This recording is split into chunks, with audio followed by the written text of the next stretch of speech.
ਸਤਿ ਸ਼੍ਰੀ ਅਕਾਲ। ਤੁਸੀਂ ਜੁੜੇ ਹੋਏ ਹੋ ਪੰਜਾਬੀ ਰੇਡੀਓ USA ਦੇ ਨਾਲ ਤੇ ਮੈਂ ਹਾਂ ਪ੍ਰਵੀਨ ਸ਼ਰਮਾ ਲੈ ਕੇ ਹਾਜ਼ਰ ਹਾਂ ਪ੍ਰੋਗਰਾਮ ਅਪਡੇਟ ਕੈਲੀਫੋਰਨੀਆ।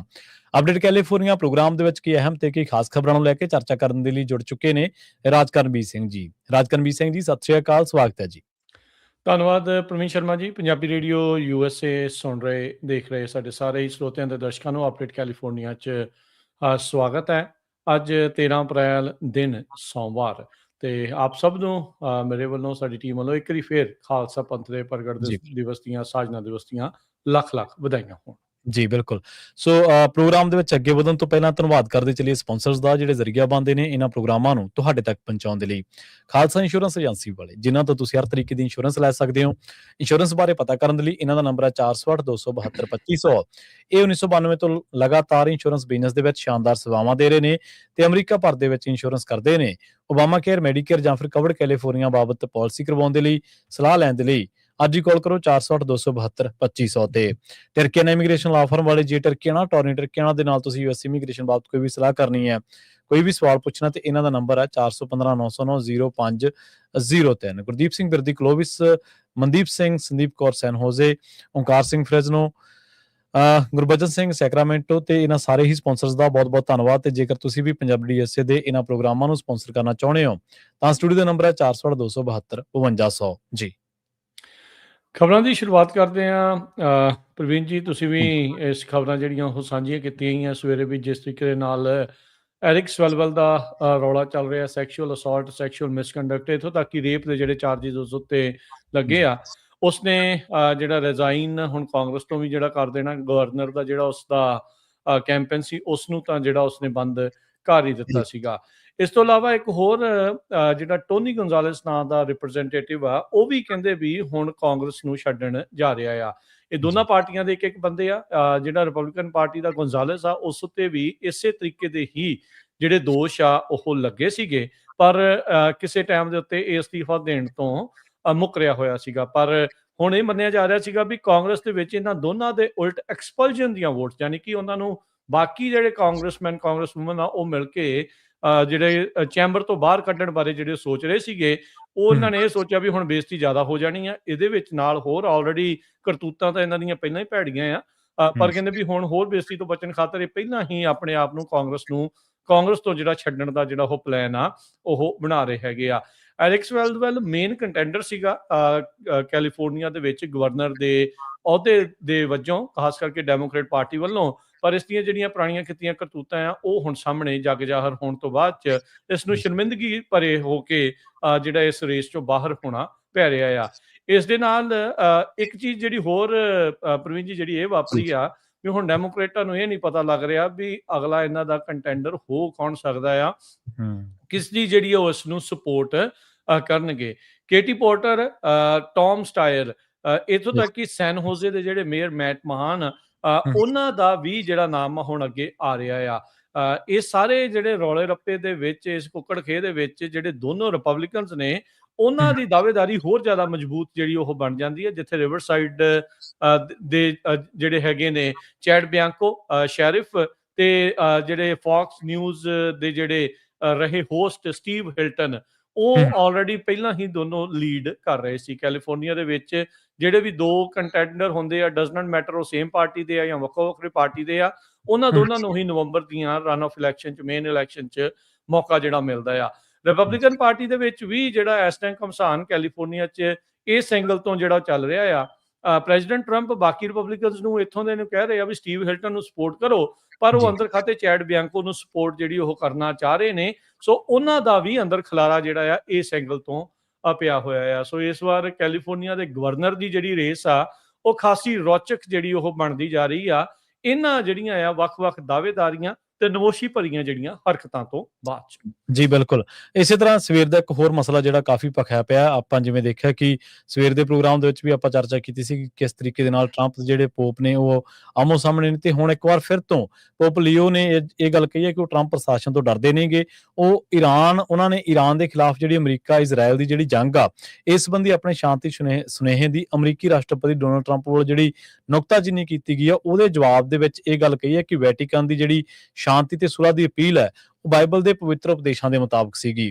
ਅਲਜੀਰੀਆ ਦੇ ਲਈ ਰਵਾਨਾ ਹੋ ਰਹੇ ਪੋਪ ਲੀਓ ਨੇ ਪੈਪਲ ਜਹਾਜ਼ ਦੇ ਵਿੱਚ ਖਬਰ ਏਜੰਸੀ ਦੇ ਨਾਲ ਗੱਲਬਾਤ ਕੀਤੀ ਤੇ ਇਸ ਗੱਲ ਤੇ ਜ਼ੋਰ ਦਿੱਤਾ ਕਿ ਸ਼ਾਂਤੀ ਦੇ ਲਈ ਸਧਾਰਨ ਅਪੀਲ ਅਤੇ ਈਰਾਨ ਅਤੇ ਹੋਰਨਾਂ ਥਾਵਾਂ ਉੱਤੇ ਜਿਹੜੀ ਜੰਗ ਨੂੰ ਹੱਲਾਸ਼ੇਰੀ ਦੇ ਕੇ ਸਭ ਤੋਂ ਤਾਕਤਵਰ ਹੋਣ ਦੇ ਭਰਮ ਭੁਲੇਖੇ ਦੀ ਨਿਖੇਧੀ ਕਰਕੇ ਉਹਨਾਂ ਨੇ ਟਰੰਪ ਜਾਂ ਕਿਸੇ ਹੋਰ ਉੱਤੇ ਸਿੱਧਾ ਹਮਲਾ ਤਾਂ ਨਹੀਂ ਕੀਤਾ, ਪਰ ਇੰਨੀ ਗੱਲ ਜ਼ਰੂਰ ਆਪਾਂ ਨੂੰ ਪਤਾ ਮਸਲਾ ਭੱਗ ਗਿਆ ਸੀਗਾ ਵੀ ਟਰੰਪ ਨੇ ਅਮਰੀਕਾ ਦੇ ਵਿੱਚ ਪੈਦਾ ਹੋਏ ਪੋਪ ਲੀਓ ਨੂੰ ਨਿਸ਼ਾਨਾ ਬਣਾਉਂਦੇ ਇਹ ਗੱਲ ਕਹੀ ਸੀ ਕਿ ਉਹਨਾਂ ਨੂੰ ਨਹੀਂ ਲੱਗਦਾ ਕਿ ਪੋਪ ਬਹੁਤ ਚੰਗਾ ਕੰਮ ਕਰ ਰਹੇ ਨੇ। ਉਹ ਬਹੁਤ ਉਦਾਰਵਾਦੀ ਵਿਅਕਤੀ ਨੇ, ਕੱਟੜਪੰਥੀਆਂ ਖੱਬੇ ਪੱਖੀਆਂ ਨੂੰ ਖੁਸ਼ ਕਰਨਾ ਉਹਨਾਂ ਨੂੰ ਬੰਦ ਕਰ ਦੇਣਾ ਚਾਹੀਦਾ ਹੈ ਤੇ ਟਰੰਪ ਨੇ ਤਾਂ ਇੱਥੇ ਤੱਕ ਕਹਿਤਾ ਸੀਗਾ ਕਿ ਪੋਪ ਲੀਓ ਦੇ ਪ੍ਰਸ਼ੰਸਕ ਨਹੀਂ। ਇੱਥੇ ਇੱਕ ਗੱਲ ਹੋਰ ਵੀ ਦੱਸਦੀ ਹੈ ਕਿ ਟਰੰਪ ਨੇ ਜਿਹੜੀ ਇੱਕ ਤਸਵੀਰ, ਜਿਹੜੀ ਇੱਕ ਇਮੇਜ ਸਾਂਝੀ ਕੀਤੀ ਸੀਗੀ ਆਪਣੇ ਆਪ ਨੂੰ ਈਸਾ ਮਸੀਹ ਦੇ ਰੂਪ ਦੇ ਵਿੱਚ, ਜਦੋਂ ਉਹਨਾਂ ਦੇ ਸਮਰਥਕਾਂ ਤੇ ਉਹਨਾਂ ਦੇ ਜਿਹੜੇ ਵਿਰੋਧੀ ਆ ਉਹਨਾਂ ਨੇ ਆਲੋਚਨਾ ਕੀਤੀ ਇਸ ਗੱਲ ਦੀ, ਤਾਂ ਉਹਨਾਂ ਨੂੰ ਇਹ ਤਸਵੀਰ ਕੁਛ ਹੀ ਸਮੇਂ ਬਾਅਦ ਹਟਾਉਣੀ ਪਈ ਸੀ। ਸੋ ਇਹ ਉਹਨਾਂ ਦਾ ਪੁੱਠੇ ਪੈਰੀ ਮੁੜਨਾ ਸਾਬਤ ਕਰਦਾ ਵੀ ਉਹਨਾਂ ਨੂੰ ਕਿਤੇ ਨਾ ਕਿਤੇ ਇਸ ਚੀਜ਼ ਦਾ ਅਹਿਸਾਸ ਜ਼ਰੂਰ ਹੋਇਆ ਕਿ ਉਹਨਾਂ ਨੇ ਕਿਸ ਤਰੀਕੇ ਦੇ ਨਾਲ ਆਪਣੇ ਆਪ ਨੂੰ ਇਸ ਤਸਵੀਰ ਦੇ ਵਿੱਚ ਫਿੱਟ ਕੀਤਾ ਤੇ ਲੋਕਾਂ ਦੀਆਂ ਧਾਰਮਿਕ ਭਾਵਨਾਵਾਂ ਜਿਹੜੀਆਂ ਨੇ ਉਹ ਭੜਕਾਈਆਂ ਨੇ। ਪਰ ਹੁਣ ਲੋਕ ਪੋਪ ਦੇ ਮਾਮਲੇ ਦੇ ਉੱਤੇ ਵੀ ਜਿਹੜਾ ਉਹਨਾਂ ਨੇ ਇੱਕ ਤਰੀਕੇ ਦੇ ਨਾਲ ਉਹਨਾਂ ਤੇ ਟਿੱਪਣੀਆਂ ਕੀਤੀਆਂ ਨੇ ਔਰ ਬੜੀਆਂ ਸਖਤ ਲਹਿਜੇ ਦੇ ਵਿੱਚ ਕੀਤੀਆਂ ਨੇ, ਉਸ ਮਸਲੇ ਨੂੰ ਲੈ ਕੇ ਵੀ ਲੋਕਾਂ ਦੇ ਵਿੱਚ ਟਰੰਪ ਦੇ ਵਿਰੁੱਧ ਜਿਹੜੀ ਖਾਸੀ ਨਾਰਾਜ਼ਗੀ ਆ ਉਹ ਦੇਖੀ ਜਾ ਰਹੀ ਹੈ। ਜੀ ਪ੍ਰਵੀਨ ਜੀ, ਦੇਖੋ, ਆਪਣੇ ਆਪ ਨੂੰ ਰੱਬ ਦੇ ਤੌਰ ਦੇ ਉੱਤੇ ਪੇਸ਼ ਕਰਨਾ ਇਸ ਤੋਂ ਵੱਡੀ ਬੇਅਦਬੀ ਜਿਹੜੀ ਉਹ ਕੰਮ ਹੋਰ ਕੀ ਹੋ ਸਕਦਾ ਆ। ਬਿਲਕੁਲ ਜਿਹੜਾ ਸਿਰਸੇ ਵਾਲੇ ਦਾ ਵੀ ਇਹੀ ਕਾਂਡ ਕੀਤਾ ਸੀ, ਆਪਣੇ ਆਪ ਨੂੰ ਗੁਰੂ ਸਾਹਿਬ ਦਾ ਜਿਹੜਾ ਸਵਾਂਗ ਜਿਹੜਾ ਉਹ ਰਚਾਉਂਦਾ ਸੀਗਾ। ਸੋ ਟਰੰਪ ਦੇ ਜਿਹੜੇ ਖਾਸ ਕਰਕੇ ਧਾਰਮਿਕ ਸਮਰਥਕ ਨੇ, ਉਹਨਾਂ ਨੂੰ ਦੇਖਣਾ ਚਾਹੀਦਾ ਵੀ ਇਹ ਕਿੱਦਾਂ ਦਾ ਕਰਤੂਤੀ ਬੰਦਾ ਕਿੱਦਾਂ ਦੇ ਕੰਮ ਕਰ ਰਿਹਾ। ਚਲੋ, ਉਹਦੀਆਂ ਪਾਲਿਸੀਜ਼ ਦੇ ਨਾਲ ਤੁਸੀਂ ਕਈ ਚੀਜ਼ 'ਚ ਸਹਿਮਤ ਹੋ ਸਕਦੇ ਆ, ਅਸਹਿਮਤ ਹੋ ਸਕਦੇ ਆ, ਪਰ ਆਹ ਤਾਂ ਜਿਹੜਾ ਕੁਫਰ ਤੋਲਣ ਵਾਲੀ ਜਿਹੜੀ ਉਹ ਗੱਲ ਹੀ ਬਣ ਜਾਂਦੀ ਆ, ਵੀ ਬੇਅਦਬੀ ਵਾਲੀ ਜਿਹੜੀ ਹੈ ਸਿੱਧੇ ਤੌਰ ਦੇ ਉੱਤੇ ਜਿਹੜੀ ਗੱਲ ਬਣ ਜਾਂਦੀ। ਸੋ ਸੰਕੋਚ ਕਰਨਾ ਚਾਹੀਦਾ ਆ। ਤੇ ਨਾਲੇ ਦੇਖੋ ਵੀ ਜਿਸ ਧਰਮ ਦੇ ਨਾਲ ਉਹ ਸੰਬੰਧਿਤ ਆ, ਉਹਦੇ ਹੀ ਕਹਿ ਲਓ ਵੀ ਜਿੱਦਾਂ ਜਥੇਦਾਰ ਆ ਜਾਂ ਮੇਨ ਜਿਹੜੇ ਪੋਪ ਆ, ਉਹਨਾਂ ਦੇ ਨਾਲ ਆਡਾ ਲਈ ਉਹ ਕਹਿੰਦੇ ਵੀ ਸ਼ਾਂਤੀ ਹੈ, ਕਹਿੰਦੇ ਵੀ ਤੂੰ ਹੈ ਹੀ ਕੌਣ ਆ। ਸੋ ਇਹ ਇਦਾਂ ਦੀਆਂ ਚੀਜ਼ਾਂ ਜਿਹੜੀਆਂ ਨਾ, ਇਦਾਂ ਵੀ ਹੁੰਦਾ ਆ ਪ੍ਰਵੀਨ ਜੀ ਵੀ ਜਦੋਂ ਬੰਦੇ 'ਚ ਹੰਕਾਰ ਜ਼ਿਆਦਾ ਵੱਧ ਜਾਂਦਾ ਤੇ ਫਿਰ ਰੱਬ ਬੰਦੇ ਦੀ ਮਾਤੀ ਮਾਰਦਾ ਹੁੰਦਾ ਆ। ਸੋ ਇਹਨਾਂ ਨੂੰ ਸੰਕੋਚ ਕਰਨਾ ਚਾਹੀਦਾ ਤੇ ਇਹਨਾਂ ਦੇ ਐਡਵਾਈਜ਼ਰਸ ਨੂੰ ਸਲਾਹ ਦੇਣੀ ਚਾਹੀਦੀ ਆ ਵੀ ਕਿੱਦਾਂ ਦੇ ਜਿਹੜੇ ਆ ਪੁੱਠੇ ਕੰਮ ਜਿਹੜੇ ਉਹ ਕਰ ਰਹੇ ਆ। ਇੱਥੋਂ ਤੱਕ ਕਿ ਤਸਵੀਰ ਦੇ ਵਿੱਚ ਕੱਲਾ ਜੀਸਸ ਬਣਨ ਵਾਲੀ ਗੱਲ ਹੀ ਨਹੀਂ ਸੀਗੀ ਇਹਨਾਂ ਦੀ, ਉਹ ਪਿੱਛੇ ਇੱਕ ਜਿਹੜਾ ਸੈਟਨ ਰੂਪ ਜਿਹੜਾ ਆ ਉਹ ਦਿਖਾਇਆ ਗਿਆ ਵੀ ਜਿੱਦਾਂ ਲੂਸੀਫਰ ਹੁੰਦਾ ਜਿਹੜਾ ਸ਼ੈਤਾਨ ਦੇ ਰੂਪ ਨੂੰ, ਉਹ ਵੀ ਤਸਵੀਰ ਦੇ ਵਿੱਚ ਪਿੱਛੇ ਜਿਹੜਾ ਨਾਲ ਦਿਖਾਇਆ ਗਿਆ। ਲੋਕਾਂ ਨੂੰ ਉਹ ਵੀ ਜਿਹੜਾ ਧਾਰਮਿਕ ਚਿੰਨ੍ਹ ਦੇ ਤੌਰ ਦੇ ਉੱਤੇ ਬਹੁਤ ਭੈੜਾ ਜਿਹੜਾ ਉਹ ਲੱਗਾ ਆ। ਸੋ ਤਾਂ ਹੀ ਜਿਹੜੀ ਉਹਨਾਂ ਨੂੰ ਇਹ ਫਿਰ ਇਵੈਂਚੁਅਲੀ ਜਿਹੜੀ ਉਹ ਡਿਲੀਟ ਕਰਨੀ ਜਿਹੜੀ ਉਹ ਪਈ ਆ। ਸੋ ਜਿਹੜੇ ਇਹਨਾਂ ਦੇ ਖਾਸ ਕਰਕੇ ਧਾਰਮਿਕ ਸਮਰਥਕ ਨੇ, ਉਹਨਾਂ ਨੂੰ ਜ਼ਰੂਰ ਟਰੰਪ ਹੁਣਾਂ ਨੂੰ ਸਮਝਾਉਣਾ ਚਾਹੀਦਾ ਆ ਤੇ ਆਪਣਾ ਜਿਹੜਾ ਗੁੱਸਾ, ਨਾਰਾਜ਼ਗੀ ਉਹ ਜ਼ਰੂਰ ਜ਼ਾਹਰ ਕਰਨੀ ਚਾਹੀਦੀ ਹੈਗੀ ਆ। ਜੀ ਬਿਲਕੁਲ। ਅਗਲੀ ਪ੍ਰਵੀਨ ਜੀ ਆਪਾਂ ਜਿਹੜੀ ਗੱਲ ਕਰਦੇ ਜਾਈਏ, ਬਹਾਮਸ ਦੇ ਵਿੱਚ ਜਿਹੜੀ ਇੱਕ ਬੀਬੀ ਲਾਪਤਾ ਜਿਹੜੀ ਹੋਈ ਸੀ, ਉਸ ਦਾ ਜਿਹੜੇ ਘਰ ਵਾਲੇ ਦੇ ਉੱਤੇ ਉਹਨਾਂ ਨੂੰ ਸ਼ੱਕ ਆ ਵੀ ਸ਼ਾਇਦ ਉਸੇ ਨੇ ਉਸ ਨੂੰ ਧੱਕਾ ਮਾਰ ਕੇ ਮਾਰ ਦਿੱਤਾ ਹੋਵੇ, ਕਿਉਂਕਿ ਅਜੇ ਤੱਕ ਲਾਪਤਾ ਜਿਹੜੀ ਉਹ ਦੱਸੀ ਜਾ ਰਹੀ ਆ 4 ਅਪ੍ਰੈਲ ਤੋਂ। ਉਹਦੇ ਘਰ ਵਾਲੇ ਦੇ ਉੱਤੇ ਜਿਹੜੇ ਚਾਰजेस ਆ ਪੁਲਿਸ ਦੇ ਦੁਆਰਾ ਹੋਮੋਸਾਈਡ ਦੇ ਲਾਉਣ ਦੀ ਤਿਆਰੀ ਜਿਹੜੀ ਉਹ ਕੀਤੀ ਜਾ ਰਹੀ ਸੀਗੀ, ਪਰ ਜਿਹੜੀ ਹੁਣ ਬ੍ਰਾਇਨ ਹੁਕਰ ਇਸ ਬੰਦੇ ਦਾ ਜਿਹੜਾ ਉਹ ਨਾਮ ਆ, ਤੇ ਉਹ ਕਹਿੰਦਾ ਵੀ ਮੈਂ ਬਿਲਕੁਲ ਨਿਰਦੋਸ਼ ਆ, ਮੈਂ ਕੁਝ ਵੀ ਇਦਾਂ ਦਾ ਜਿਹੜਾ ਉਹ ਨਹੀਂ ਕੀਤਾ। ਇਹ ਕਹਿੰਦਾ ਵੀ ਤੇਜ਼ ਵਹਾਅ ਦੇ ਕਰਕੇ ਉਹ ਬੋਟ ਦੇ ਉੱਤੋਂ ਜਿਹੜੀ ਉਹ ਡਿੱਗ ਪਈ ਸੀਗੀ, ਕਸ਼ਤੀ ਤੋਂ ਡਿੱਗ ਪਈ ਸੀ, ਜਿਸ ਤੋਂ ਬਾਅਦ ਦੇ ਵਿੱਚ ਉਹ ਨਹੀਂ ਲੱਭ ਰਹੀ ਹੈਗੀ। ਤੇ ਕਹਿੰਦਾ ਵੀ ਮੈਂ ਲੱਭਣ ਦੇ ਲਈ ਹਰ ਇੱਕ ਕੋਸ਼ਿਸ਼ ਜਿਹੜੀ ਉਹ ਕਰ ਰਿਹਾ। ਮਿਸ਼ੀਗਨ ਦੀ ਇਹ ਰਹਿਣ ਵਾਲੀ ਔਰਤ ਸੀਗੀ ਤੇ ਉਸਦੇ ਘਰ ਵਾਲੇ ਨੂੰ ਹੁਣ ਰਿਲੀਜ਼ ਜਿਹੜਾ ਆ ਪੁਲਿਸ ਨੇ ਕਰ ਦਿੱਤਾ ਗਿਆ ਆ। ਉਸ ਬ੍ਰਾਇਨ ਹੁਕਰ ਦੇ ਜਿਹੜਾ ਅਟਰਨੀ ਆ, ਉਸ ਨੇ ਇਹ ਜਿਹੜੀ ਜਾਣਕਾਰੀ ਦਿੱਤੀ ਹੈ। 58 ਸਾਲਾਂ ਦਾ ਹੁਕਰ ਆ। ਉਸ ਨੂੰ ਕਈ ਜਿਹੜੇ ਪੱਤਰਕਾਰਾਂ ਨੇ ਜਿਹੜੇ ਸਵਾਲ ਪੁੱਛੇ, ਜਿਸ ਦਾ ਅਜੇ ਤੱਕ ਉਹਨੇ ਜਵਾਬ ਨਹੀਂ ਦਿੱਤਾ ਹੈਗਾ। ਗ੍ਰੈਂਡ ਬਹਾਮਾ ਦਾ ਜਿਹੜਾ ਸੈਂਟਰਲ ਪੁਲਿਸ ਸਟੇਸ਼ਨ ਆ, ਉੱਥੋਂ ਇਹ ਹੁਣ ਜਾ ਚੁੱਕਾ ਹੈਗਾ ਆ ਤੇ ਕਹਿੰਦੇ ਵੀ ਬਹੁਤ ਇਮੋਸ਼ਨਲ ਇਸ ਮੌਕੇ ਸੀਗਾ। ਬੁੱਧਵਾਰ ਨੂੰ ਇਸ ਨੂੰ ਕਸਟਡੀ ਦੇ ਵਿੱਚ ਬਹਾਮਸ ਦੀ ਪੁਲਿਸ ਨੇ ਲਿਆ ਸੀਗਾ। ਇਸ ਦੀ ਜਿਹੜੀ ਵਾਈਫ ਲਿਨੈਟ ਹੁਕਰ ਆ, ਉਸ ਦੀ ਜਿਹੜੀ ਆ ਉਹ ਲਾਪਤਾ ਹੋਣ ਦੇ ਬਾਵਜੂਦ ਉਸ ਤੋਂ ਬਾਅਦ ਦੇ ਵਿੱਚ, ਸੋ ਅਜੇ ਤੱਕ ਜਿਹੜੀ ਉਸਦੀ ਵਾਈਫ ਆ ਲਿਨੈਟ ਹੁਕਰ, ਉਸ ਦੇ ਬਾਰੇ ਕੁਝ ਪਤਾ ਨਹੀਂ ਲੱਗਾ ਹੈਗਾ। ਪਰ ਇਸ ਦੇ ਉੱਤੇ ਸ਼ੱਕ ਆ ਵੀ ਇਸ ਨੇ ਹੀ, ਜੋ ਪੁਲਿਸ ਕਥਿਤ ਤੌਰ ਦੇ ਉੱਤੇ ਦਾਅਵਾ ਕਰ ਰਹੀ ਆ ਵੀ ਸਾਨੂੰ ਇਹ ਸ਼ੱਕ ਆ ਵੀ ਇਸ ਨੇ ਹੀ ਧੱਕਾ ਮਾਰ ਕੇ ਉਸ ਨੂੰ ਜਿਹੜੀ ਬੋਟ ਤੋਂ ਸੁੱਟਿਆ ਸੀ। ਜੀ, ਬਿਲਕੁਲ। ਅਗਲੀ ਜਿਹੜੀ ਖਬਰ ਆ ਉਹ ਓਨਟਾਰੀਓ ਦੇ ਵਿੱਚ ਜਿਹੜੀ ਇੱਕ ਇੱਕ ਗੋਦਾਮ ਦੇ ਵਿੱਚ ਬਹੁਤ ਭਿਆਨਕ ਅੱਗ ਲੱਗੀ ਸੀ, ਉਸ ਦੇ ਮਾਮਲੇ ਦੇ ਨਾਲ ਜੁੜੀ ਹੋਈ ਆ। ਇਸ ਮਾਮਲੇ ਦੇ ਵਿੱਚ ਜਿਹੜਾ ਗ੍ਰਿਫਤਾਰ ਕੀਤਾ ਗਿਆ ਬੰਦਾ, ਉਹਨੇ ਆਪਣੇ ਆਪ ਨੂੰ ਗਿਲਟੀ ਪਲੀਡ ਨਹੀਂ ਕੀਤਾ। ਰੈਂਚੋ ਕੋਕਾਮੰਗਾ ਦੀ ਜਿਹੜੀ ਅਦਾਲਤ ਦੇ ਵਿੱਚ ਉਹਨੂੰ ਪੇਸ਼ ਕੀਤਾ ਗਿਆ ਸੀਗਾ। ਪ੍ਰੋਸੀਕਿਊਟਰਸ ਨੇ ਜਿਹੜੇ ਉਹਦੇ ਉੱਤੇ ਦੋਸ਼ ਲਾਏ ਨੇ, ਇਹਦੇ ਦੱਸਣ ਦੇ ਮੁਤਾਬਕ ਇਹ 29 ਸਾਲਾਂ ਦਾ ਚਮੇਲ ਅਬਦੁਲ ਕਰੀਮ ਹੈ, ਜਿਹੜਾ ਕਿ ਹਾਈਲੈਂਡ ਦਾ ਰਹਿਣ ਵਾਲਾ ਤੇ ਭਿਆਨਕ ਅੱਗ ਦੇ ਲਈ ਜ਼ਿੰਮੇਵਾਰ ਪ੍ਰੋਸੀਕਿਊਟਰਾਂ ਨੇ ਉਹਨੂੰ ਦੱਸਿਆ ਤੇ ਇਹਨੇ ਕਿੰਬਰਲੇ ਕਲਰਕ ਦੇ ਇੱਕ ਵੱਡੇ ਗੋਦਾਮ ਨੂੰ ਜਿਹੜਾ ਉਸ ਅੱਗ ਨੇ ਤਬਾਹ ਕਰ ਦਿੱਤਾ ਤੇ ਇਹ 1 ਮਿਲੀਅਨ ਵਰਗ ਫੁੱਟ ਤੋਂ ਵੱਧ ਖੇਤਰ ਦੇ ਵਿੱਚ ਜਿਹੜਾ ਉਹ ਦੱਸਦੇ ਫੈਲਿਆ ਹੋਇਆ ਸੀਗਾ ਤੇ ਇਹ ਅਬਦੁਲ ਕਰੀਮ ਜਿਹੜਾ NFI ਇੰਡਸਟਰੀ ਦਾ ਜਿਹੜਾ ਕਰਮਚਾਰੀ ਸੀਗਾ ਤੇ ਜਿਹੜਾ ਇਸ ਕਿੰਬਰਲੇ ਕਲਾਰਕ ਦੀ ਸਮਾਨ ਦੀ ਸਟੋਰੇਜ ਤੇ ਡਿਸਟ੍ਰੀਬਿਊਸ਼ਨ ਦਾ ਕੰਮ ਕਰਦੀ ਆ। ਅੱਗ ਦੇ ਸ਼ੁਰੂ ਦੇ ਵਿੱਚ ਉਸ ਨੂੰ ਲਾਪਤਾ ਦੱਸਿਆ ਗਿਆ ਸੀ, ਪਰ ਬਾਅਦ ਦੇ ਵਿੱਚ ਉਸ ਨੂੰ ਲੱਭ ਕੇ ਓਨਟਾਰੀਓ ਪੁਲਿਸ ਨੇ ਹਿਰਾਸਤ ਦੇ ਵਿੱਚ ਲੈ ਲਿਆ। ਡਰੋਨ ਵੀਡੀਓਜ਼ ਦੇ ਵਿੱਚ ਇਸ ਭਿਆਨਕ ਦੇ ਅੱਗ ਦੇ ਨਾਲ ਹੋਈ ਜਿਹੜੀ ਤਬਾਹੀ ਆ ਉਹਦੇ ਦ੍ਰਿਸ਼ ਵੀ ਜਿਹੜੇ ਨੇ ਉਹ ਦੇਖੇ ਜਾ ਸਕਦੇ ਨੇ। ਸੈਨ ਬਰਨਾਰਡੀਨੋ ਕਾਉਂਟੀ ਦੇ ਡਿਸਟ੍ਰਿਕਟ ਅਟਾਰਨੀ ਜੈਸਨ ਐਂਡਰਸਨ ਨੇ ਦੱਸਿਆ ਵੀ ਇਸ ਗੋਦਾਮ ਦੇ ਵਿੱਚ ਜਿਹੜਾ ਮੌਜੂਦ ਕਾਗਜ਼ੀ ਸਮਾਨ ਆ ਉਹਦੀ ਕੀਮਤ ਲਗਭਗ $500 ਮਿਲੀਅਨ ਦੇ ਕਰੀਬ ਸੀਗੀ, ਜਦਕਿ ਇਮਾਰਤ ਦੀ ਕੀਮਤ $150 ਮਿਲੀਅਨ ਜਿਹੜੀ ਆ ਉਹ ਅੰਕਿਤ ਕੀਤੀ ਗਈ ਆ। ਜਿਹੜੀ ਫੁਟੇਜ ਆ ਆਪਾਂ ਵੇਖੀਏ ਤੁਸੀਂ ਵੱਖ-ਵੱਖ ਥਾਵਾਂ ਦੇ ਉੱਤੇ, ਟਵਿੱਟਰ ਦੇ ਉੱਤੇ, ਟਿਕਟੌਕ ਦੇ ਉੱਤੇ, ਇੰਸਟਾਗ੍ਰਾਮ ਦੇ ਉੱਤੇ, ਉਹਦੇ ਵਿੱਚ ਤੁਸੀਂ ਦੇਖ ਸਕਦੇ ਹੋ ਵੀ ਜਿਹੜੀ ਜਿਹਦੇ ਉੱਤੇ ਦੋਸ਼ ਲੱਗੇ ਨੇ, ਇਹਦੇ ਉੱਤੇ ਦੋਸ਼ ਆ ਵੀ ਉਹਨੇ ਪੇਪਰ ਟਾਵਰਸ ਦੇ ਇੱਕ ਜਿਹੜਾ ਪਲੇਟਸ ਨੂੰ ਅੱਗ ਲਾਈ ਸੀ ਤੇ ਬਾਅਦ ਦੇ ਵਿੱਚ ਇੱਕ ਆਵਾਜ਼ ਵੀ ਜਿਹੜੀ ਆ ਉਹ ਸੁਣੀ ਜਾ ਸਕਦੀ ਹੈ, ਜਿਹਦੇ ਵਿੱਚ ਇਹ ਕਹਿੰਦਾ ਵੀ ਤੁਸੀਂ ਸਾਨੂੰ ਸਿਰਫ ਓਨੀ ਕੁ ਤਨਖਾਹ ਦਿੰਦੇ ਆ ਜਿੰਨੇ ਕੁ ਨਾਲ ਸਾਡੀ ਜ਼ਿੰਦਗੀ ਬਸਰ ਹੋ ਸਕੇ। ਸੋ ਅਬਦੁਲ ਕਰੀਮ ਦੇ ਉੱਤੇ ਇਹ ਜਿਹੜਾ ਅੱਗਜਣੀ ਦਾ ਮਾਮਲਾ, ਇੱਕ ਢਾਂਚੇ ਨੂੰ ਅੱਗ ਲਾਉਣ ਦੇ ਦੋਸ਼, 6 ਹੋਰ ਦੋਸ਼ ਜਿਹੜੇ ਨੇ ਉਹ ਐਡ ਕੀਤੇ ਗਏ ਨੇ। ਇਹਨਾਂ ਦੇ ਨਾਲ ਅਮਰੀਕੀ ਜਸਟਿਸ ਡਿਪਾਰਟਮੈਂਟ ਵੱਲੋਂ ਵੀ ਜਿਹੜਾ ਉਸ ਦੇ ਖਿਲਾਫ ਫੈਡਰਲ ਮਾਮਲਾ ਜਿਹੜਾ ਉਹ ਦਰਜ ਕੀਤਾ ਗਿਆ। ਇਹਦੇ ਵਿੱਚ ਇੰਟਰਸਟੇਟ ਤੇ ਵਿਦੇਸ਼ੀ ਵਪਾਰ ਦੇ ਨਾਲ ਜੁੜੀ ਇਮਾਰਤ ਨੂੰ ਅੱਗ ਲਾਉਣ ਦੇ ਜਿਹੜੇ ਫੈਡਰਲ ਦੋਸ਼ ਨੇ ਉਹ ਸ਼ਾਮਲ ਕੀਤੇ ਗਏ ਨੇ ਤੇ ਅਗਲੇ ਮਹੀਨੇ ਦੀ ਫਿਰ ਜਿਹੜੀ ਅਦਾਲਤੀ ਪੇਸ਼ੀ ਹੋਣੀ ਹੈ ਇਸੇ ਕੇਸ ਦੇ ਸਬੰਧ ਦੇ ਵਿੱਚ। ਜੀ। ਜੀ। ਅਗਲੀ ਪ੍ਰਵੀਨ ਜੀ ਜਿਹੜੀ ਖਬਰ ਆ ਉਸ ਉੱਤੇ ਨਜ਼ਰ ਮਾਰਦੇ ਜਾਈਏ। ਜਿੱਦਾਂ ਆਪਾਂ ਈਰਾਨ ਵਾਰ ਦੇ ਬਾਰੇ ਗੱਲਬਾਤ ਜਿਹੜੀ ਉਹ ਕਰਦੇ ਆ ਰਹੇ ਆ। ਟਰੰਪ ਹੋਣਾ ਨੇ ਕੁਝ ਸਮਾਂ ਪਹਿਲਾਂ ਕਿਹਾ ਸੀਗਾ ਵੀ ਅਸੀਂ ਈਰਾਨ ਦੀ ਸਾਰੀ ਨੇਵੀ ਜਿਹੜੀ ਉਹ ਖਤਮ ਕਰ ਦਿੱਤੀ ਆ ਤੇ ਅੱਜ ਜਿਹੜਾ ਉਹਨਾਂ ਨੇ ਇਹ ਬਿਆਨ ਦਿੱਤਾ, ਕਹਿੰਦੇ ਵੀ ਜੇ ਉਹ ਸਾਡੇ ਨਜ਼ਦੀਕ ਆਏ ਤਾਂ ਅਸੀਂ ਉਹਨਾਂ ਦੀਆਂ ਫੇਰ ਧੱਜੀਆਂ ਜਿਹੜੀਆਂ ਉਹ ਉਡਾ ਦੇਵਾਂਗੇ।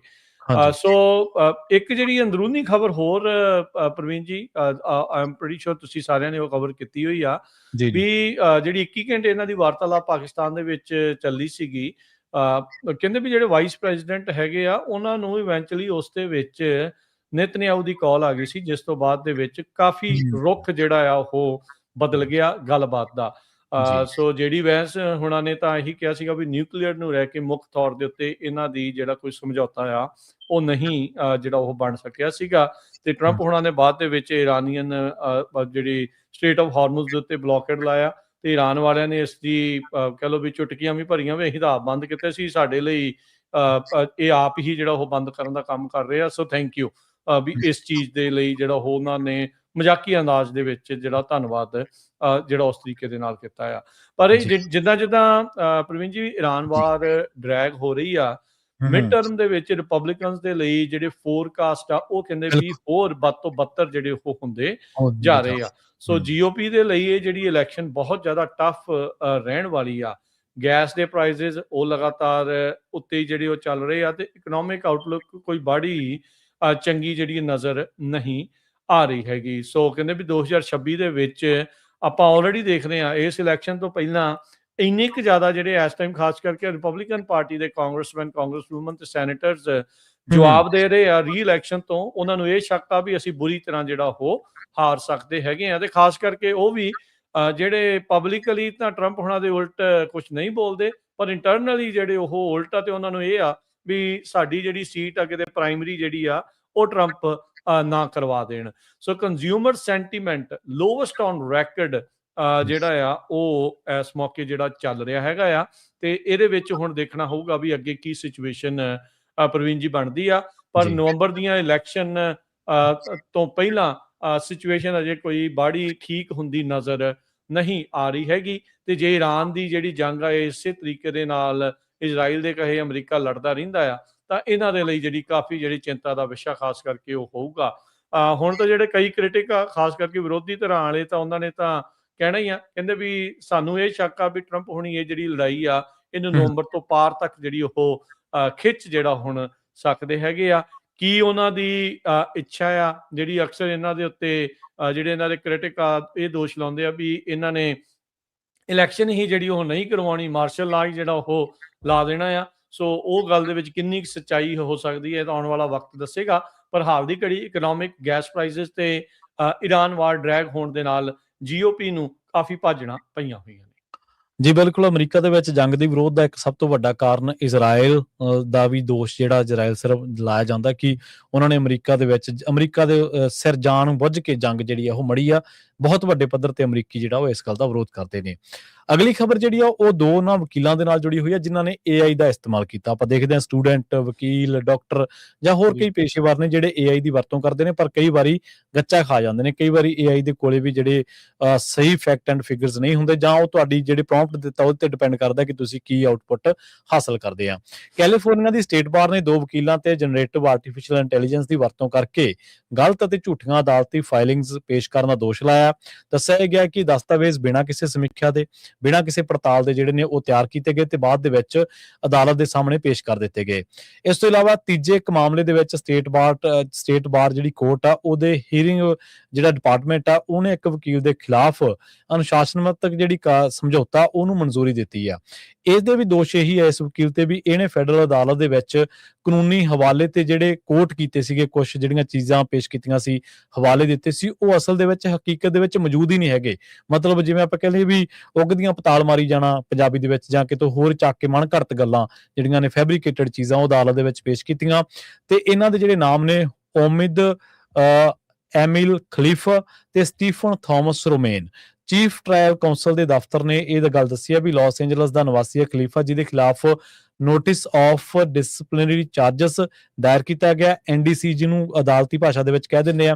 ਤੇ ਇਹਦੇ ਵਿੱਚ ਲਾਸ ਐਂਜਲਸ ਦੇ ਵਿੱਚ ਚੱਲ ਰਿਹਾ ਇੱਕ ਫੈਡਰਲ ਟ੍ਰੇਡਮਾਰਕ ਕੇਸ ਸੀਗਾ ਜਿਹਦੇ ਵਿੱਚ AI ਦੇ ਨਾਲ ਗਲਤ ਜਿਹੜੀਆਂ ਸੰਬੰਧਿਤ 6 ਤਰ੍ਹਾਂ ਦੇ ਜਿਹੜੇ ਦੋਸ਼ ਸੀਗੇ, ਜਿਹੜੇ ਕਿ ਪੂਰੀ ਤਰ੍ਹਾਂ ਫੈਬਰੀਕੇਟਡ ਸੀਗੇ, ਪੂਰੀ ਤਰ੍ਹਾਂ ਮਨਘੜਤ ਸੀਗੇ, ਉਹ ਸ਼ਾਮਲ ਨੇ। ਸਟੇਟ ਬਾਰ ਨੇ ਇਹ ਗੱਲ ਸਪਸ਼ਟ ਕੀਤੀ ਹੈ ਕਿ ਵਕੀਲਾਂ ਦੇ ਲਈ ਇਹ ਗੱਲ ਜ਼ਰੂਰੀ ਹੈ ਕਿ ਜਦੋਂ ਵੀ ਉਹ AI ਦੇ ਨਾਲ ਕੋਈ ਦਸਤਾਵੇਜ਼ ਤਿਆਰ ਕਰਦੇ ਆ ਉਹਦੀ ਪੂਰੀ ਜਾਂਚ ਕਰ ਲੈਣ, ਨਹੀਂ ਤਾਂ ਇਹ ਕਾਨੂੰਨੀ ਤੌਰ ਤੇ, ਅਨੁਸ਼ਾਸਨਿਕ ਤੌਰ ਤੇ, ਡਿਸਪਲਿਨ ਦੇ ਤੌਰ ਤੇ ਨੈਤਿਕ ਤੌਰ ਤੇ ਇਹ ਇੱਕ ਵੱਡੀ ਉਲੰਘਣਾ ਜਿਹੜੀ ਆ ਉਹ ਮੰਨੀ ਜਾਊਗੀ। ਤੇ ਇਹਦੇ ਜਿਹੜਾ ਅਮੀਲ ਖਲੀਫਾ ਉਹਦੇ ਉੱਤੇ ਦੋਸ਼ ਇਹ ਵੀ ਹੈ ਕਿ ਉਹਨੇ ਅਦਾਲਤ ਦੇ ਵਿੱਚ ਅਜਿਹਾ ਕੇਸ ਦਾ ਹਵਾਲਾ ਦਿੱਤਾ ਜੋ ਕਦੇ ਮੌਜੂਦ ਹੀ ਨਹੀਂ ਸੀਗਾ, ਬਿਲਕੁਲ ਜਿਵੇਂ ਦੂਜੇ ਕੇਸ ਦੇ ਵਿੱਚ ਵੀ ਦੱਸਿਆ। ਤੇ ਇਸ ਤੋਂ ਇਲਾਵਾ ਇਹ ਵੀ ਦੋਸ਼ ਆ ਵੀ ਉਹਨੇ ਅਦਾਲਤ ਨੂੰ ਗੁੰਮਰਾਹ ਕੀਤਾ। ਆਰਡਰ ਟੂ ਸ਼ੋ ਕਾਜ਼ ਜਿਹੜਾ ਆਪਾਂ ਕਹਿ ਦਿੰਦੇ ਆ, ਉਹਦੇ ਜਵਾਬ ਦੇ ਵਿੱਚ ਇਹਨੇ ਬਾਅਦ ਦੇ ਵਿੱਚ ਵੀ ਇਹ ਗੱਲ ਦੇ ਉੱਤੇ ਖੜਾ ਰਿਹਾ ਵੀ ਮੈਂ ਸਾਰੇ ਜਿਹੜੇ ਹਵਾਲੇ ਦਿੱਤੇ ਆ ਉਹਨਾਂ ਦੇ ਉੱਤੇ ਉਹਨਾਂ ਨੂੰ ਤਾਇਦ ਕਰਦਾ ਤੇ ਉਹਨਾਂ ਦੇ ਉੱਤੇ ਖੜਾ ਤੇ ਸਾਰੇ ਹਵਾਲਿਆਂ ਦੀ ਮੈਂ ਜਾਂਚ ਕਰ ਚੁੱਕਿਆ ਤੇ ਪੁਸ਼ਟੀ ਕਰ ਚੁੱਕਿਆ, ਜਿਵੇਂ ਆਪਾਂ ਐਫੀਡੇਵਿਟ ਕਹਿ ਦਿੰਦੇ ਆ ਉਸ ਤਰੀਕੇ ਦਾ। ਪਰ ਇਹਨਾਂ ਬਾਅਦ ਦੇ ਵਿੱਚ ਇਹ ਗਲਤ ਪਾਇਆ ਗਿਆ। ਸਟੀਵਨ ਥਾਮਸ ਰੋਮੇਨ ਆ ਜਿਹੜਾ, ਉਹ ਵੀ ਐਰੀਜ਼ੋਨਾ ਦੇ ਨਾਲ ਸੰਬੰਧਿਤ ਹੈ ਤੇ ਉਹਨੇ ਵੀ ਜਿਹੜਾ ਪਰਸਨਲ ਇੰਜਰੀ ਦਾ ਕੇਸ ਸੀਗਾ, ਇਸ ਕੇਸ ਦੇ ਵਿੱਚ ਵੀ ਉਹਨੇ ਜਿਹੜੇ AI ਦੀ ਵਰਤੋਂ ਕੀਤੀ, ਪਰ ਜਿਹੜੇ ਉਹਦੇ ਹਵਾਲੇ ਸੀਗੇ, ਤੱਥ ਸੀਗੇ, ਫੈਕਟ ਸੀਗੇ, ਉਹ ਬਾਅਦ ਦੇ ਵਿੱਚ ਜਾਲੀ ਨਿਕਲੇ। ਜੀ ਪ੍ਰਵੀਨ ਜੀ, ਸਦਰਨ ਕੈਲੀਫੋਰਨੀਆ ਦੇ ਵਿੱਚ ਲਗੂਨਾ ਬੀਚ ਦੇ ਉੱਤੇ 1.2 ਏਕੜ ਦੀ ਜਿਹੜੀ ਪ੍ਰਾਪਰਟੀ, ਇੱਕ ਛੋਟਾ ਜਿਹਾ 432 ਸਕੁਅਰ ਫੁੱਟ ਦਾ ਘਰ $18.8 ਮਿਲੀਅਨ ਨੂੰ ਸੇਲ ਦੇ ਉੱਤੇ ਲੱਗਾ ਹੋਇਆ ਆ। ਸੋ ਕਹਿੰਦੇ ਵੀ ਇਹ ਹੈਰਾਨ ਕਰ ਦੇਣ ਵਾਲੀ ਜਿਹੜੀ ਇਹ ਸਿਚੁਏਸ਼ਨ ਬਣੀ ਆ। ਜੇ ਕਹਿੰਦੇ ਵੀ ਪ੍ਰਾਪਰਟੀ ਦੇ ਹਿਸਾਬ ਨਾਲ ਦੇਖਿਆ ਜਾਵੇ ਤਾਂ $43,519 ਪਰ ਸਕੁਅਰ ਫੁੱਟ ਦਾ ਜਿਹੜਾ ਪ੍ਰਾਈਸ ਟੈਗ ਆ ਇਸ ਦੇ ਉੱਤੇ ਲੱਗਾ ਹੈ। ਮਰੀਨਾ ਡਰਾਈਵ ਲਗੂਨਾ ਬੀਚ ਦੇ ਉੱਤੇ ਹੈਗਾ ਆ ਤੇ ਕਹਿੰਦੇ ਉਹਦੇ ਚ 0 ਬੈਡਰੂਮ ਆ ਤੇ 1 ਬਾਥਰੂਮ ਆ ਤੇ ਕੁੱਲ ਮਿਲਾ ਕੇ ਮੇਨ ਜਿਹੜਾ ਲੋਟ ਆ ਉਹਦੇ ਕਰਕੇ ਇਹਦੀ ਕੀਮਤ ਜਿਹੜੀ $18.8 ਮਿਲੀਅਨ ਦੱਸੀ ਜਾ ਰਹੀ ਆ। ਤੇ ਇਸ ਦਾ ਜਿਹੜਾ ਲੋਟ ਆ 8500 ਸਕੁਅਰ ਫੁੱਟ ਦਾ ਹੈਗਾ। ਮੈਂ ਜੇ ਵੀ ਨਹੀਂ ਵੀ ਕੋਈ ਬਹੁਤ ਜ਼ਿਆਦਾ ਜਿਹੜਾ ਉਹ ਹੈਗਾ ਆ। ਸੋ ਇਹ ਜਿਹੜੀ ਚੀਜ਼ ਬਣੀ ਆ ਐਲਏ ਵਾਲੇ ਸਾਈਡ ਦੇ ਉੱਤੇ, ਉਸ ਕਾਉਂਟੀ ਦੇ ਵਿੱਚ ਇਸ ਕੀਮਤ ਦੇ $18 ਮਿਲੀਅਨ ਦੀ ਕੀਮਤ ਦੇ ਜਿਹੜੇ ਘਰ ਹੋਰ ਲੱਗੇ ਨੇ, ਉਹ ਕੋਈ 7 ਬੈਡਰੂਮ ਦਾ, ਕੋਈ 8 ਬੈਡਰੂਮ ਦਾ, ਕੋਈ 5 ਬੈਡਰੂਮ ਦਾ, ਕੋਈ 6 ਬੈਡਰੂਮ ਦਾ, ਕੋਈ 13,000 ਸਕੁਅਰ ਫੁੱਟ, ਕੋਈ 14,000, ਕੋਈ 8,000, ਕੋਈ 10,000, ਕੋਈ 11,000 ਸਕੁਅਰ ਫੁੱਟ ਛੱਤਿਆ ਹੋਇਆ, ਓਡੇ ਲੱਗੇ ਆ। ਪਰ ਇਹ ਕਿਉਂਕਿ ਬੀਚ ਦੇ ਉੱਤੇ ਹੋਣ ਦੇ ਕਰਕੇ ਇਹਦੀ ਜਿਹੜੀ ਪ੍ਰਾਈਸ ਆ ਪ੍ਰਵੀਨ ਜੀ $18 ਮਿਲੀਅਨ ਜਿਹੜੀ ਉਹਨਾਂ ਨੇ ਲਾਈ ਆ। ਹੁਣ ਇਹ ਨਹੀਂ ਪਤਾ ਵੀ ਕੌਣ ਉੱਥੇ ਆਊਗਾ, ਕੀ ਉੱਥੇ ਉਹ ਘਰ ਨਵਾਂ ਬਣਾਊਗਾ ਜਾਂ ਕਿਵੇਂ ਹੋਊਗਾ। ਪਰ ਇਸ ਜਿਹੜੇ ਟੈਗ ਨੇ, ਇਸ ਪ੍ਰਾਈਸ ਟੈਗ ਨੇ ਸਾਰਿਆਂ ਨੂੰ ਅਚੰਭਤ ਕਹਿ ਲਓ ਵੀ ਕਰ ਦਿੱਤਾ ਹੈਗਾ। ਜੀ ਬਿਲਕੁਲ। ਤੇ ਜਾਂਦਿਆਂ ਦੀ ਗੱਲ ਕਰਦੇ ਹਾਂ ਇੱਕ ਸੜਕ ਹਾਦਸੇ ਦੇ ਬਾਰੇ ਜਿਹੜਾ ਕਿ ਨਾਰਥ ਹਾਲੀਵੁੱਡ ਦੇ ਇਲਾਕਿਆਂ ਦੇ ਵਿੱਚ ਵਾਪਰਿਆ। ਲਾਸ ਐਂਜਲਸ ਦੇ ਵਿੱਚ ਇੱਕ ਵੈਨ ਕ੍ਰੈਸ਼ ਹੋਇਆ ਜਿਹਦੇ ਵਿੱਚ 8 ਜਿਹੜੇ ਬੱਚੇ ਨੇ ਉਹ ਸ਼ਾਮਲ ਸੀਗੇ ਤੇ ਇਹ I-70 ਦੇ ਫ੍ਰੀਵੇ ਦੇ ਉੱਤੇ ਵਾਪਰਿਆ। ਨਾਰਥ ਹਾਲੀਵੁੱਡ ਦੇ ਜਿਹੜੇ ਮਾਫ਼ ਕਰਨਾ 170 ਤੇ ਨਾਰਥ ਹਾਲੀਵੁੱਡ ਦੇ ਇਲਾਕਿਆਂ ਦੇ ਵਿੱਚ ਵੈਨ ਜਿਹੜੀ ਆ ਉਹ ਫ੍ਰੀਵੇ ਤੇ ਜਾ ਰਹੀ ਸੀ ਤੇ ਅਚਾਨਕ ਉਹਨੂੰ ਪਿੱਛੋਂ ਜਿਹੜੇ ਆ ਕੇ ਦੂਜੀ ਇੱਕ ਕਾਰ ਨੇ ਜਿਹੜਾ ਉਹ ਇੱਕ ਤਰੀਕੇ ਦੇ ਨਾਲ ਟੱਕਰ ਮਾਰ ਦਿੱਤੀ, ਜਿਸ ਕਰਕੇ 10 ਜਿਹੜੇ 8 ਬੱਚੇ ਤੇ 2 ਜਿਹੜੇ ਅਡਲਟ ਨੇ ਉਹਨਾਂ ਨੂੰ ਹਸਪਤਾਲ ਦੇ ਵਿੱਚ ਭਰਤੀ ਕਰਵਾਇਆ ਗਿਆ, ਜਿਨ੍ਹਾਂ ਦੇ ਵਿੱਚੋਂ 8 ਬੱਚਿਆਂ ਦੇ ਵਿੱਚੋਂ ਕੁਝ ਦੀ ਜਿਹੜੀ ਹਾਲਤ ਆ ਉਹ ਗੰਭੀਰ ਦੱਸੀ ਗਈ ਆ। ਲਾਸ ਐਂਜਲਸ ਫਾਇਰ ਡਿਪਾਰਟਮੈਂਟ ਨੇ ਇਸ ਗੱਲ ਦੀ ਜਾਣਕਾਰੀ ਦਿੱਤੀ ਤੇ ਉਹਨਾਂ ਨੇ ਦੱਸਿਆ ਵੀ ਜਿਹੜੀ ਇੱਕ ਵੀਡੀਓ ਫੁਟੇਜ ਆ ਉਹ ਵੀ ਦੇਖੀ ਜਾ ਸਕਦੀ, ਜਿਹਦੇ ਵਿੱਚ ਬੱਚਿਆਂ ਨੂੰ ਜਿਹੜੀਆਂ ਖਾਸੀਆਂ ਸੱਟਾਂ ਲੱਗੀਆਂ ਨੇ ਤੇ ਜਿਹੜੇ ਜ਼ਖਮੀ ਨੇ ਉਹਨਾਂ ਨੂੰ ਨੇੜੇ ਦੇ ਹਸਪਤਾਲਾਂ ਦੇ ਵਿੱਚ ਪਹੁੰਚਾਉਣ ਦੀ ਜਿਹੜੀ ਜੱਦੋਜਹਿਦ ਆ ਉਹ ਕੀਤੀ ਜਾ ਰਹੀ ਆ। ਕਾਫੀ ਸਮੇਂ ਬਾਅਦ ਕਹਿੰਦੇ ਕਿ ਇਹ ਜਿਹੜਾ ਫ੍ਰੀਵੇ ਆ ਉਹ ਇਹਨਾਂ ਇਲਾਕਿਆਂ ਦੇ ਵਿੱਚ ਖੋਲ੍ਹਿਆ ਗਿਆ ਸੀ ਇਸ ਹਾਦਸੇ ਤੋਂ ਬਾਅਦ। ਜੀ ਤੇ ਜਾਂਦੇ ਮਾਰਕੀਟਸ ਦਾ ਜੇ ਹਾਲ ਆਪਾਂ ਕਰਦੇ ਜਾਈਏ ਪ੍ਰਵੀਨ ਜੀ, ਅੱਜ ਡਾਓ ਜੋਨ 302 ਪੁਆਇੰਟ ਵੱਧ ਕੇ 48,218 ਤੇ ਬੰਦ ਹੋਇਆ। S&P 69 ਪੁਆਇੰਟ ਵੱਧ ਕੇ 6886, ਨੈਸਡੈਕ 281 ਪੁਆਇੰਟ ਵੱਧ ਕੇ 23,184 ਦੇ ਉੱਤੇ। ਸੋਨੇ ਦਾ ਭਾਅ 4700 ਤੇ $94 ਪ੍ਰਤੀ ਟਰੋਏ ਆਉਂਸ। ਕੱਚੇ ਤੇਲ ਦੀ ਕੀਮਤ $96 ਪ੍ਰਤੀ barrel. 10-year yield 4.28%। Crypto currency 'ਚ ਬਿਟਕੋਇਨ 74,166 ਤੇ ਇਥੀਰੀਅਮ 2300 ਤੇ $57 ਦੇ ਬਰਾਬਰ ਚੱਲ ਰਿਹਾ ਹੈ। ਜੀ ਇਸੇ ਤਰ੍ਹਾਂ ਜੇਕਰ ਕਰੰਸੀ ਦੀ ਗੱਲ ਕਰਦੇ ਚੱਲੀਏ ਤਾਂ ਅੱਜ $1 ਦੀ ਕੀਮਤ ਕੈਨੇਡਾ ਦੇ $1 ਤੇ 38 ਸੈਂਟ ਦੇ ਬਰਾਬਰ, ਇੰਡੀਆ ਦੇ ₹95 ਤੇ 12 ਪੈਸੇ ਦੇ ਬਰਾਬਰ ਤੇ ਪਾਕਿਸਤਾਨ ਦੇ $279 ਦੇ ਬਰਾਬਰ ਰਹੀ ਹੈ। ਜੀ ਇੱਥੇ ਲੈਣੇ ਆ ਜੀ ਇਜਾਜ਼ਤ ਮੇਰੇ ਰਾਜਕਨਵੀਰ ਸਿੰਘ ਵੱਲੋਂ ਤੇ ਪ੍ਰਵੀਨ ਸ਼ਰਮਾ ਵੱਲੋਂ। ਆਪ ਸਭ ਨੂੰ ਪਿਆਰ ਸਤਿਕਾਰ ਸਹਿਤ ਸਤਿ ਸ੍ਰੀ ਅਕਾਲ। ਜਿਉਂਦੇ ਵਾਸਤੇ ਰਹੋ, ਹੱਸਦੇ ਖੇਲਦੇ ਰਹੋ, ਸੁਣਦੇ ਰਹੋ, ਦੇਖਦੇ ਰਹੋ ਪੰਜਾਬੀ ਰੇਡੀਓ USA। ਤੇ ਅੱਗੇ ਤੁਸੀਂ ਸਰਵਣ ਕਰੋਗੇ ਸ਼ਾਮ ਦੀ ਦੀਵਾ।